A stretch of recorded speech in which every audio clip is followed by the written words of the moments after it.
Hey everyone, Shabby Gamer here, and welcome to the last episode of Smackdown Live before the Backlash pay-per-view this Sunday. But of course, before all of our episodes of Smackdown, we do first have to look and see what has happened on Main Event. So without further ado, let's have a quick look. And here is the card. We're going to start things off with Eva Marie taking on Nikki Bella. Now, this is the debut of Nikki Bella here, I believe, if my memory serves me right. We haven't used her so far. And because we were doing the women's tournament for the championship, now she gets her opportunity to show what she can do. And she starts off against Eva Marie, who finished bottom of the women's championship tournament when she lost all of her matches. Next, we're going to see American Alpha taking on the Usos. Both these teams very disappointed not to reach the SmackDown Tag Team Championship Tournament Finals. But they both have an opportunity here to show exactly why they should be the next #1 contenders. And then our main event of Main Event is going to be Kalisto taking on Eric Rowan. So let's sim through these matches. Then we're going to start things off with a win for Nikki Bella over Eva Marie. No surprises there. Then a win for American Alpha over the Usos. Great. And then a win for Kalisto over Eric Rowan. So some interesting results there. And that's enough for Main Event. Let's have a look at our card for the final SmackDown before the Backlash pay-per-view.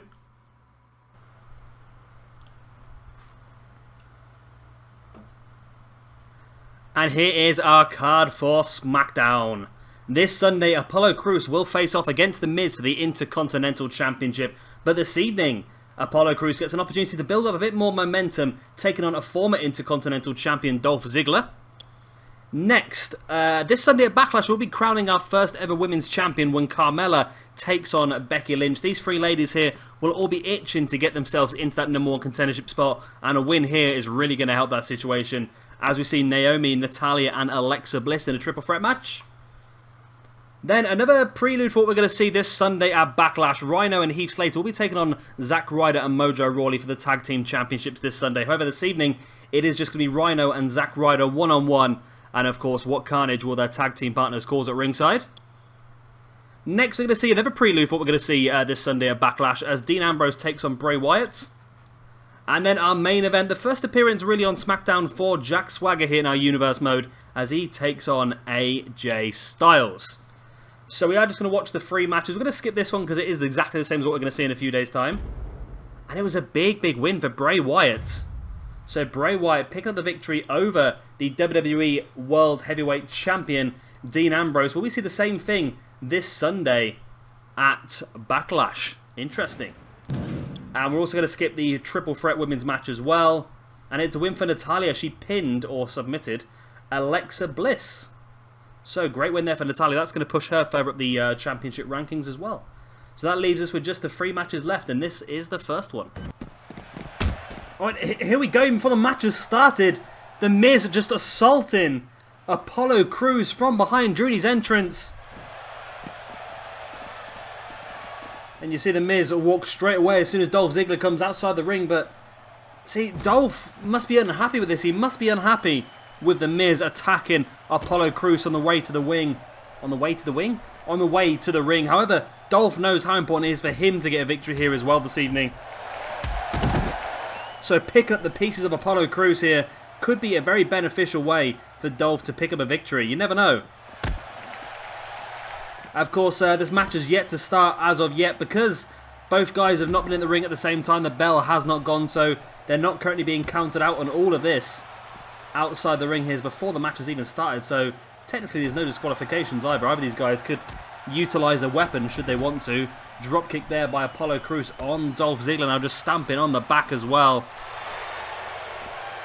And stamping on the back of the knee of Dolph Ziggler. So of course we know that Apollo Crews is going to go on to Backlash this Sunday to face off against The Miz. Miz trying to halter the momentum and possibly even injure Apollo Crews with that early attack during his entrance. And that might not be the best of things for The Miz because it could end up spurring Apollo Crews on, but it's all going to depend on how much damage is done to a Crews here, and backdrops like that on the outside is not going to help the situation at all. Ziggler now just dropping a leg drop onto the inside of the knee of Apollo Crews, and still this match is yet to start until both these guys are inside the ring at the same time. this match has not begun. There we go, there goes the bell now. And Ziggler has an opportunity here with the zigzag. He can finish this one off quickly. Into the pin he goes. 1, 2, and 3. And The Miz has really cost Apollo Crews the match here. And Ziggler, a little bit out of character really. Really punishing Apollo Crews as well. And here comes The Miz telling Apollo Crews that he's never going to take the belt away from him this Sunday at Backlash. But I suppose we'll have to wait and see what happens. And here is our next match of the evening. One of these two teams looking to build momentum as Rhyno takes on Ryder. And here we go. Of course, both these teams, Rhyno and Slater, and Mojo, Rawley and Ryder, the Hype Bros, will be colliding this weekend at Backlash. The winner will become our first Smackdown Live Tag Team Champions. And I must admit, I was a little bit surprised. I was a little bit surprised that last week Mojo, Rawley and Ryder actually defeated American Alpha to get into the final. I was convinced that American Alpha were going to get there easily, mainly because I give them higher ratings than everyone else as well. So that was a bit of a surprise. Probably shouldn't tell you that, but there you go. Obviously, I sort of want certain people to do certain things because in matches, the sort of way we're trying to push the storylines in the universe mode. So when things like that go completely off schedule, it's a little bit more difficult for us. And here come the Hype Bros. Now, it has been announced a couple of days ago in the downloadable content that Mojo Rawley is going to be DLC, as is Ty Dillinger and Austin Aries. So I'm going to assume those three guys together are going to be a DLC pack. Some sort of NXT pack, which is great because those are three guys that I was sort of worried about. Obviously having Mojo as part of the main roster, as part of the Hype Bros alongside Ryder. Austin Aries, of course, in NXT was going to be a big name as well. And Ty Dillinger, I thought it was a little bit unfortunate, Ty Dillinger, not to be on the game in the first place. I quite like Ty Dillinger. He started off, to me, as a singles competitor, as a little bit of an annoyance. However, he's really built himself up, and I'm not quite sure what WWE got in mind, but from looking at the NXT tapings, I think they're trying to push potentially a Bobby Roode versus Ty Dillinger feud. And considering Ty Dillinger doesn't seem to do very well in NXT at the moment, does he really? He puts on some good matches, but he seems to be always pushed down as some sort of underdog, or he seems to always end up on the losing side of the big matches, which is a little bit of a shame. Be great to see him pick up a big victory against Bobby Roode, but I'm just not quite sure if it's going to happen or not. Especially since it is going to be TakeOver Toronto, and I'm pretty sure Bobby Roode is from Canada. I'm sure he is. I'm sure he was part of Team Canada with Eric Young. I wonder if that's why they're going for TakeOver. They're obviously going for TakeOver Toronto because it's in the same place as Survivor Series. It just makes it a little bit more interesting that Eric Young and Bobby Roode are going to be two of the main names on that card, probably. So a big win here for either of these two guys would really help build the momentum moving forward into Backlash. But it's not going to be the be-all or end-all. Whoever wins this match is not guaranteed to win that game on Sunday. But it might just push them in the right direction. It might just do that. And at the moment, it seems to be Ryder dominating this match against Rhyno. And I'll tell you what, some of this stuff with Heath, Slater and Rhyno they've had on Smackdown over the last few weeks has really just been hilarious. It really has. They seem to work together so well on the screen. And I'm sure it won't last forever. I'm sure at some point it'll all go sour and maybe they'll end up feuding against each other, or maybe they'll just slowly drift apart and Rhyno will go off and do something else and this, that and the other. But at the same time, it seems to work together so well at the same time. What was it watching the other night? I was watching Smackdown, and just the whole bit where I think Rhyno and Heath Slater were backstage watching the #1 contendership match, and Ryder just held out a biscuit and Heath Slater just puts the cheese in it. It's just such a simple little quiet thing, but it was just quite comical at the same time.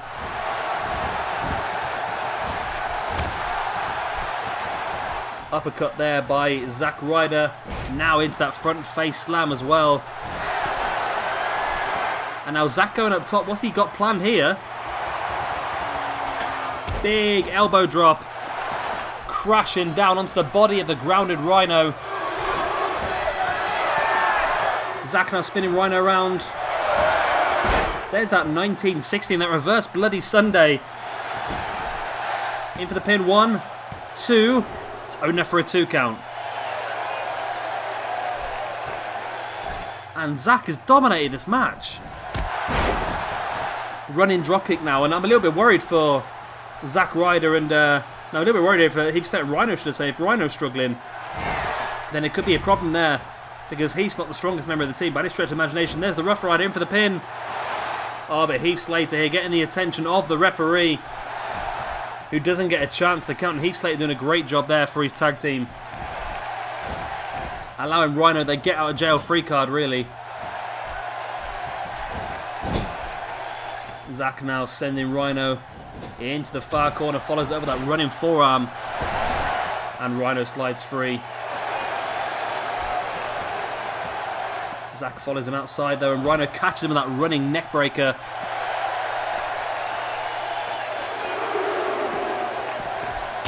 Zack now boot to the gut of Rhyno, and a drop kick as well.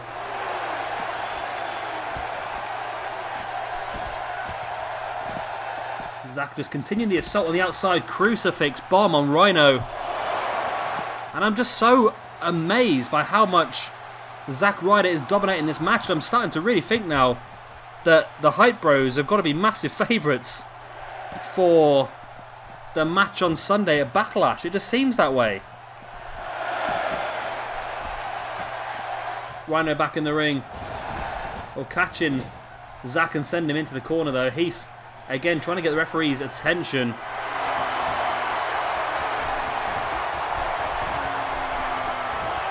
Rhyno now joining Heath up on that middle rope, looking for something big here.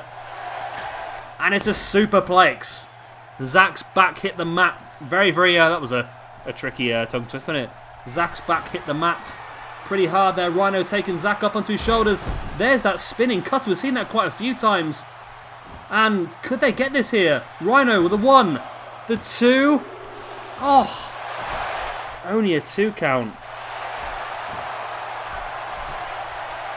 I thought Rhyno had it there. I really did.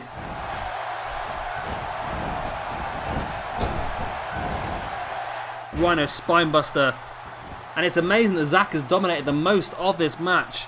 And Rhyno just almost pops out and picks up the victory there with that spinning cutter. Right now taking Zack Ryder up into a suplex, taking him down. Again, Heath just worked in the referee's ear the whole way through the match. I think Heath's done a great job here of being the man at the ring. Sit out Michinoku driver there by Rhyno as well. Now Rhyno backing away to the corner. We've seen this before. He's lining him up. Gore! Gore! Gore! That hurt my throat, that did. Rhyno drops into the pin. 1, 2, and surely this time. No! How on earth has Zack Ryder kicked out of that? How on earth? He's kicked out of the spinning cutter and now the gore as well? Oh god, I can't even. I just can't even. I can't even. I know quite a few times this game can be pretty crazy for people kicking out of finishers. But I'm just stunned at this so far. Miz? That's not Miz, that's Zack Ryder. They punched the gut and now sending Rhyno into the corner. Can Ryder turn this one back round? He dominated the early parts of this match. Then Rhyno took over. Now Rhyno looking to roll Ryder over for a Boston Crab, but Zack Ryder's right at the ropes anyway, and the referee forces Ryder to break it straight away.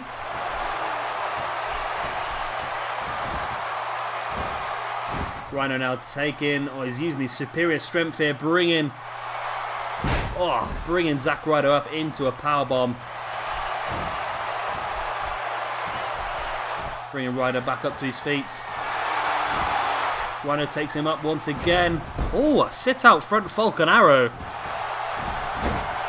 Pin again. 1, 2. And this time it is the 3.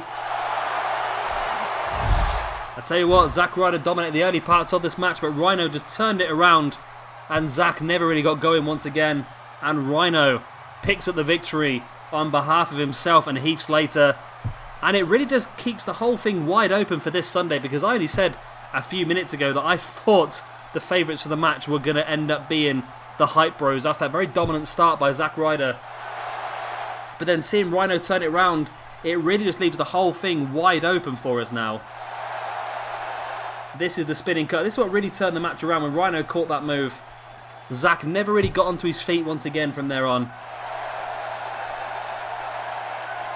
That was only enough for the 2 count. Then Rhyno lined him up and hit him with a gore. And again, it was only enough for a 2 count. Can't believe Zack Ryder kicked out of that as well. I would have thought that Zack... it's a tricky situation because in Zack's point of view, you want to pick up the momentum going forward into that match on Sunday. But at the same time, you want to really make sure you don't take too much damage, that you're going to take any injuries or any ailments into that match on Sunday as well. So it's a tricky situation for him to be in. And there was Rhyno with that sit-out Falcon Arrow. All Falcon Arrows are sit-out, aren't they? With a pointless sentence, that really, wasn't it? But there we go. Rhyno picks up the victory. And we'll be seeing this scene on Sunday, but with championship belts in their hands. Who knows?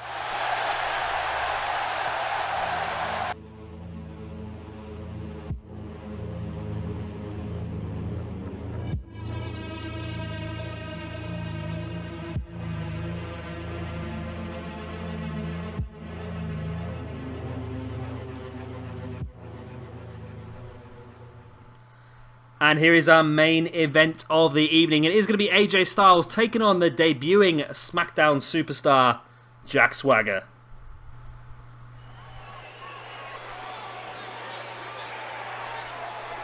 And here we go for our main event of the evening. My voice is going again. I don't know what it is the last few days doing these recordings. I've really buggered up my throat. It's killing me. So I do apologise if I sound a little bit raspy. So here comes the phenomenal AJ Styles. Now, because we have to fill up a full card of Smackdown matches at Backlash, I can now announce another 3 matches actually that are booked in for Backlash.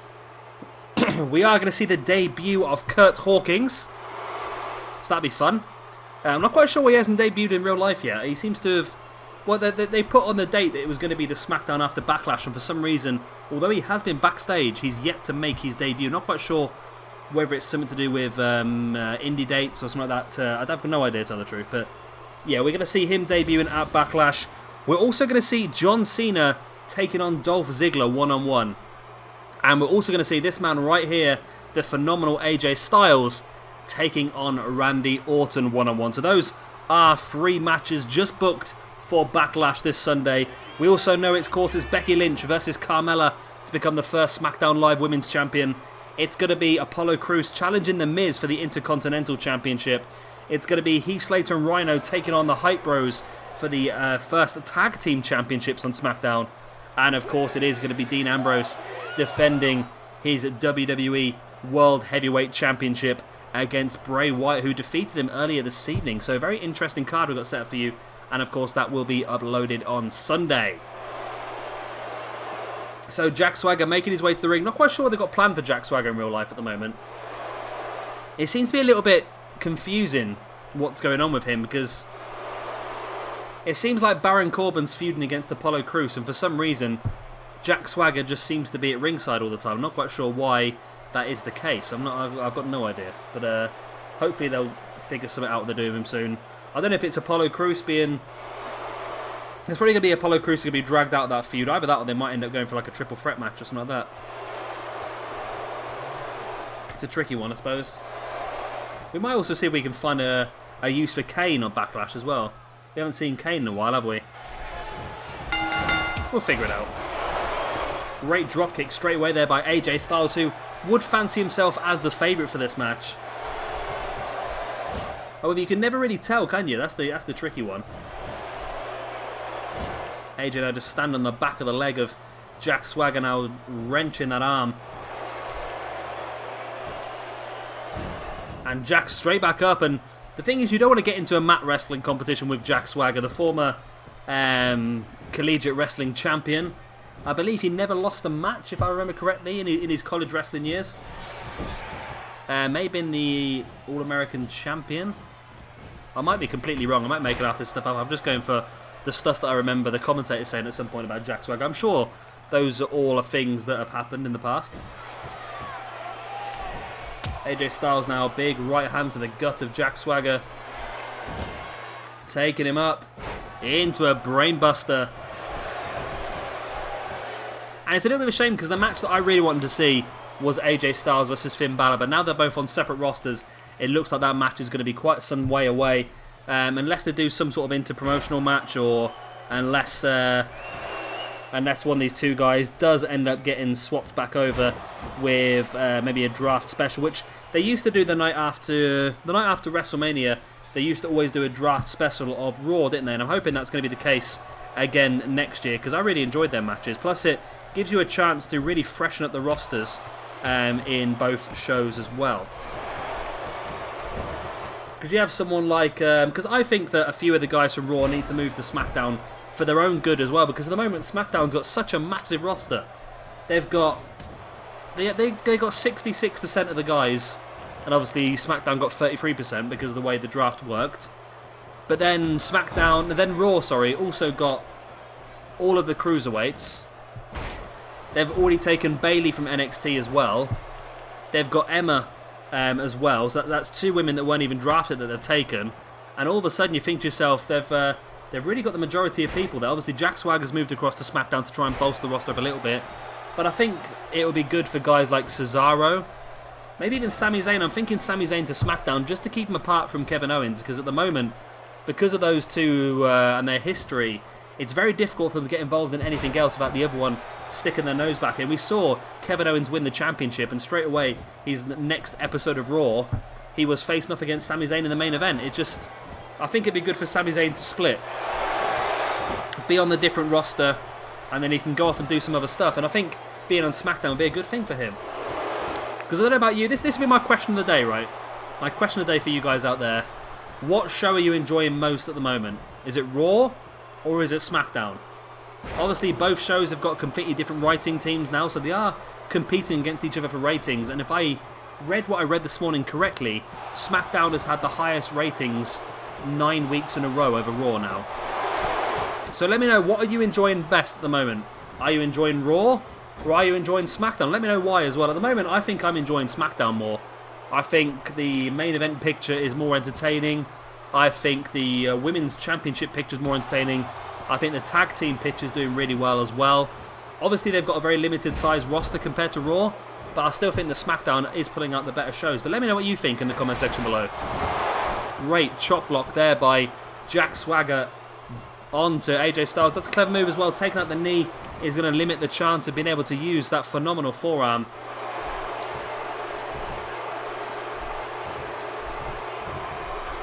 Jack Swagger now with that front chancery.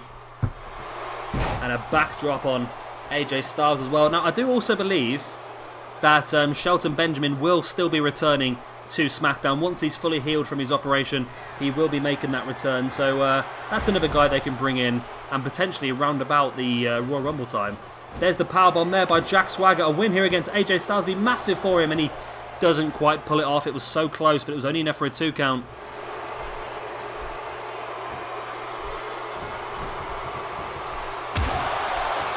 Both guys slowly getting back up to their feet, and AJ caught Jack Swagger with that back elbow. Swagger now sending AJ into the corner.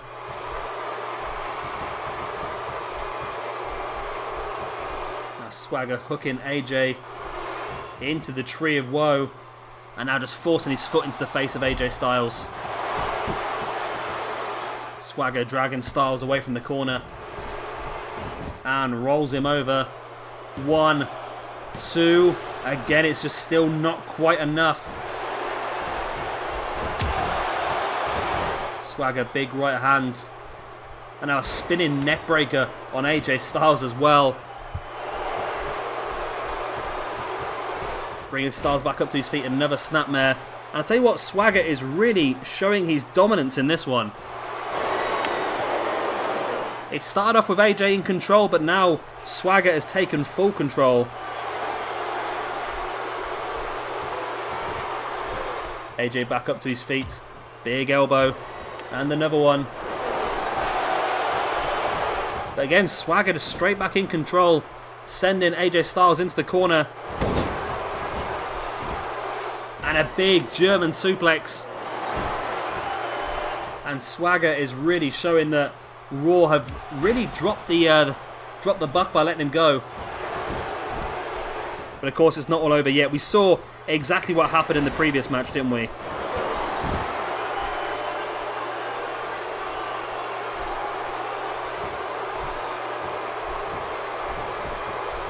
We saw Ryder dominate the majority of the match, only to lose to Rhyno. The same thing is possible to happen here. Swagger can't believe it. Styles back up to his feet. Swagger catches him once again, takes him up into that gut-wrench powerbomb. And this could be game, set, match. That's the second time he's hit that now. He's done it. Oh, wow. Wow, wow, wee wah. Jack Swagger pulls up a massive, massive victory here.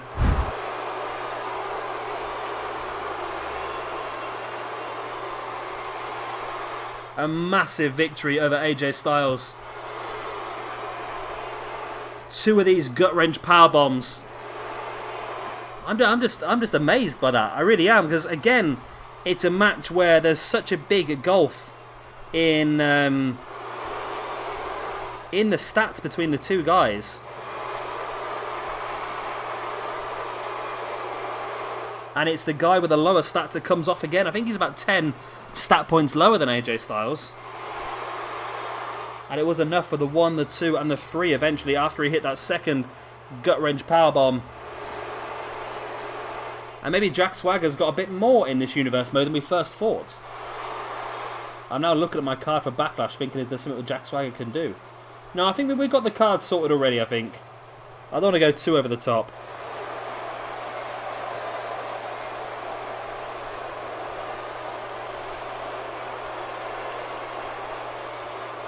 I think I'm happy enough with what we got. But there was the victory. I couldn't believe it. I really am shocked. And there's the 3 count. So Jack Swagger pulls up a massive, massive victory here on his first appearance on Smackdown Live. Can he build on this moving forward after Backlash? The people. You know what? I'm going to potentially think about a Jack Swagger. The people. We the people. We the people, yeah, we get you. I'm going to think about maybe Jack Swagger becoming, or getting an opportunity anyway, to be the #1 contender for the Intercontinental Championship. I'm gonna keep an eye on that. But anyway, that is the end of this episode. I hope you have enjoyed it. Of course, if you have, then please do be a star and hit that like button. And of course, if you are new around here and you... no, that's wrong, isn't it? If you have enjoyed what you've seen, then please hit the like button. If you are new around here and you've enjoyed it, then please hit that subscribe button as well. I don't know, it's something along them sort. I've done this outro so many times now that I should get this by now, shouldn't I? But there we go. And of course, don't forget to answer the question of the day down below. Which do you prefer at the moment? Is it Raw? Is it Smackdown? Let me know which one and why. I've been Shabby Gamer, thank you very much for watching, and I'll see you in a few days' time for our Backlash pay-per-view.